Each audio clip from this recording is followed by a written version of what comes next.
हम ब्रह्म।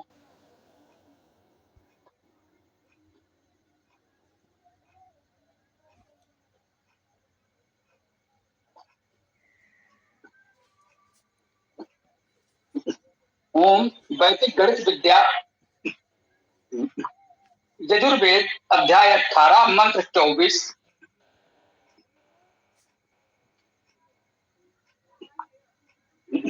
ओम एका च मे तिस्रा च मे तिस्रा च मे पंच च मे पंच च मे सप्त च मे सप्त च मे नव च मे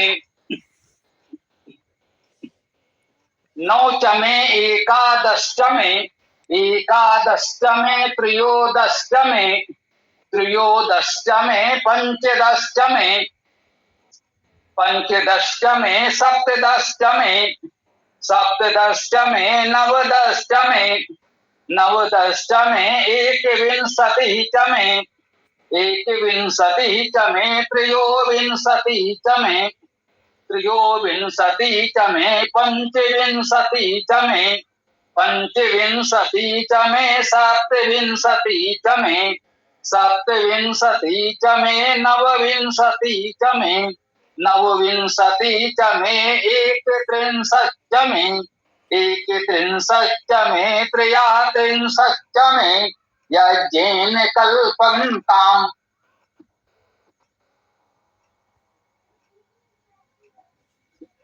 इससे पूर्व मंत्र में कल हम लोगों ने देखा था कि दार्शनिक प्रणाली की बात की गई थी। 1, 10, 100, 1000, 10,000 के क्रम से बहुत बड़ी बड़ी संख्याओं तक की चर्चा की गई। इस मंत्र में छोटी सी गणित पढ़ाई जा रही है। क्या कहा गया? एका च मे तिस्रा च मे, एक अर्थात एक, च में और मेरा, तीसरा च में तीन मेरा, कह रहे और एक मेरा, मेरे लिए एक और मेरे लिए तीन। फिर आगे कहा तीसरा च में पंच च में और मेरे लिए तीन और मेरे लिए पांच। फिर पंच च में सप्त च में मेरे लिए पांच और मेरे लिए सात। सप्त च में नौ च में मेरे लिए सात और मेरे लिए नौ। फिर कहेंगे नौ च में एकादश च में मेरे लिए नौ और मेरे लिए 10। पूरे मंत्र में अर्थ केवल इतना ही, चमे और मेरे लिए, उसके अलावा संख्याएं हैं। इसमें समझने की बात यह है कि ये गणित विद्या सिखा रहे हैं, वो देखिए, वो महत्वपूर्ण है। क्या कहा? एक और तीन, एक में दो जोड़िए तो तीन हो गया। फिर तीसरा च में पंच च में, तीन में फिर दो जोड़ दीजिए तो पांच हो गया। फिर उसमें दो जोड़िए तो सप्त च में सात हो गया। फिर उसमें दो जोड़ दीजिए तो सात और दो नौ हो गया। इस नौ में फिर दो जोड़ दीजिए तो एकादश च में 11 हो गया। तो यहां एक से आरंभ करके दो दो जोड़ते गए। पिछले मंत्र में एक से आरंभ करके शून्य बढ़ाते चले गए। दार्शनिक प्रणाली आपको सिखा दी। अब बोले भाई नित्य व्यवहार में छोटे छोटे गुणा भाग भी सीखने पड़ेंगे। एक में दो जोड़िए तीन, फिर दो जोड़िए पांच, फिर 7, 9, 11, 13, 15, 17, 19, 21। इस क्रम से इसमें इस पूरे मंत्र में संख्याएं बताई गई है ना। एकादश में त्रयोदश में, एकादश 11 में दो जोड़ दीजिए तो 13 हो गए। अब इस 13 में फिर दो जोड़ दीजिए तो पंचदश 15 हो गए। इस 15 में फिर दो जोड़ा तो सप्तदश अर्थात 17 हो गए। 17 में, सप्तदश में फिर दो जोड़ दिया तो नवदश में, 17 में दो जोड़े तो 19 हो गए। नव दस, देखिए नव दस क्या है? 9 और 10 19। कितनी सरल संख्यात्मक गणना है। यही मूल भाषा है। नव दस अर्थात 19, नवविंशति अर्थात 29, सीधी से एकादश, एक और 10 हो गए 11। तो इसे कह दिया 9 10, 9 और 10 19। बिल्कुल प्राकृतिक गणना आपको वेद में मिलेगी। ठीक है ना। 9 10 में इसमें 2 और जोड़ दिया तो 1 विंशति, 1 और विंशति 21, 1 और 20 21। फिर उसमें 2 जोड़ा तो त्रयोविंशति 23। फिर 2 जोड़ा तो पंचविंशति 25। उसमें 2 जोड़ा तो सप्तविंशति 27। फिर उसमें 2 जोड़ा तो नवविंशति 29। देखा, वहां 9 10 किया था 19। फिर हो गया नवविंशति विंशति अर्थात 20, नवविंशति अर्थात 29, 9 और 20 29। फिर कहा 1 63। अब इस 29 में 2 और जोड़ा तो 1 63 अर्थात 31। 1 और 63 63 अर्थात 30। 1 और 30 हो गया 31। इसमें फिर 2 और जोड़ा तो 63 हो गया। 3 और 30 33। इसमें 1 से 33 तक गणना की गई, 2 2 जोड़कर। तो एक तो मुख्य बात गणित विद्या के दृष्टि से यह है कि सब में 2 2 जोड़कर बताया गया, अर्थात छोटी छोटी गणना।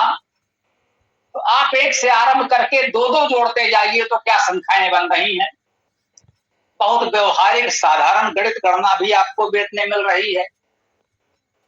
1 10 100 1000 से लेकर के करोड़ों अरबों खरबों तक की वो गणना भी हम लोगों ने पिछले मंत्र में देखी, वो भी मिल रही है। तो ऐसा नहीं कि संयोग से कोई यहां वहां से आ गया।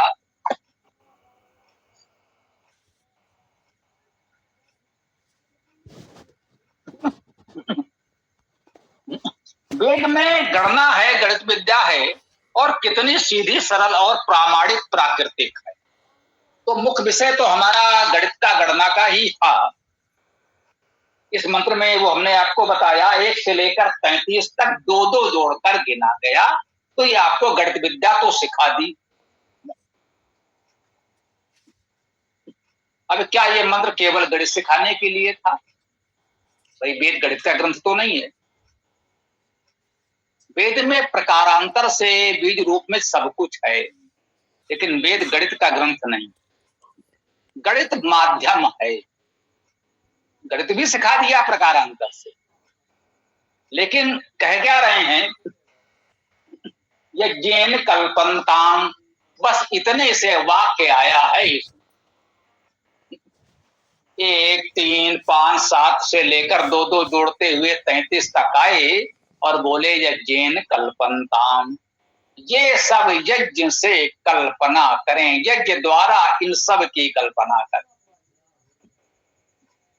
आप यजन करें, देव पूजा संगति दान करें,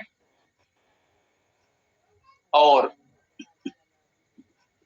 इस प्रकार से जो संस्कार सद्भावना विकास होगा, उससे इन सब की पूर्ति करें, कल्पना करें, इनकी रचना करें, बनाएं। कल्पना करने के सभी अर्थ, ये भी ध्यान दीजिएगा, इस कल्पना करने में ये सभी अर्थ हैं।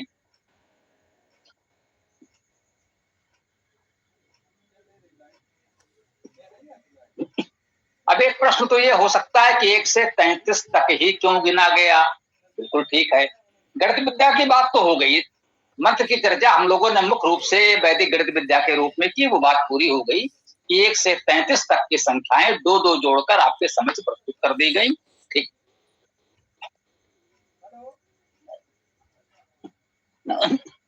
अब जो वेद का विषय है, संदेश है, वो केवल आपको जोड़ घटाना सिखाना तो है नहीं। तो ये प्रश्न तो उठेगा कि इस मंत्र में 1 से 33 तक की संख्याएं ही क्यों गिनी गई। ये भी महत्वपूर्ण है। कल्पनताम एकमात्र क्रिया है पूरे मंत्र में। तो कल्प का कल्पना करना, विचार करना, रचना करना, शक्ति होना, समर्थ होना, ये सब है। यज्ञ के द्वारा ये सब कल्पना करें, विचार करें, रचना करें, सब इन सब के लिए आप समर्थ हो। 1 से लेकर बढ़ते हुए 33 तक बताया, आप ऐसे आगे बढ़े, समर्थ हूं, ऐसे कल्पना करें, रचना करें, विस्तार करें, शक्ति सामर्थ्य अर्जित करें, समर्थ बनें।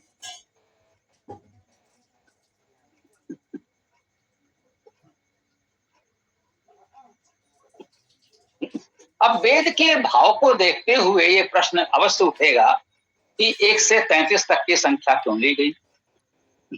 क्या 1, 3, 5, 7, 9, 11, 13 आदि इन संख्याओं से कुछ और संकेत विशेष किया जा रहा है? 2-2 की गणना तो कर दी, ये तो महत्वपूर्ण है। 33 पर आकर रुके। 33 की बात तो ये समझा जा सकता है कि 33 प्रकार के देवों की बात तो की गई है। अग्नि देवता, वातो देवता, चंद्रमा देवता, सूर्यो देवता, एक मंत्र में ये इतने सब आ गए हैं, तो अन्य भी होंगे। तो इससे कोई ये कह सकता है कि भाई ये 33 देव शक्तियां हमें समर्थ बनाए, 1 भी, 3 भी, 5 भी, 7 भी, और कुल मिलाकर के ये सभी 33 प्रकार के जो दिव्य शक्तियां कही जाती हैं वो सब हमें समर्थ बनाए, ये भाव हो सकता है। कोई कह सकता है देखिए इस मंत्र से 33 देवताओं का संकेत मिल रहा है। ये संकेत तो मिल रहा है, लेकिन इसे आप प्रमाण के रूप में उद्धृत नहीं कर सकते, क्योंकि यहाँ स्पष्ट नहीं कहा गया है कि 33 देव शक्ति। यज्ञ कल्पनता आया है, यदि इसके पहले देवा भी आ जाता, 1 देवा यज्ञ कल्पनताम, तब तो ये बात अधिक स्पष्ट हो जाती, परंतु इसमें देवा जैसा कोई शब्द, कोई पद मंत्र में नहीं आया, वो छोड़ दिया गया। तो इन संख्याओं से अलग अलग भावार्थ की कल्पना करने का आपको पूरा अधिकार है। शेष इसमें जो भावार्थ, व्याख्या, मंत्रार्थ आदि हमने अलग से लिखे हैं, अच्छा हो आप पुस्तक में ही पढ़ें, क्योंकि पढ़ने का कार्य हमसे थोड़ा सा अच्छा नहीं हो पा रहा है। किसी के पास पुस्तक हो तो वो चाहें तो पढ़ भी सकते हैं, उपयोगी हो सकता है। आगे से आप लोग व्यवस्था चाहें तो इस प्रकार के ही बना सकते हैं कि मंत्रार्थ भी आपने पढ़ दिया, हमने उसकी थोड़ी सी व्याख्या कर दी, और उसमें जो मंत्रार्थ भावार्थ आदि लिखा हुआ है वो भी जिसके पास पुस्तक है वो पढ़ लें, तो आप लोगों की भागीदारी भी बढ़ेगी, हमारा भी कार्यभार थोड़ा सा बटेगा और सबके लिए अच्छा होगा। तो आज की इस मंत्र व्याख्या को हम यहाँ विराम दें। कल भी मंत्र गणित विद्या का ही होगा।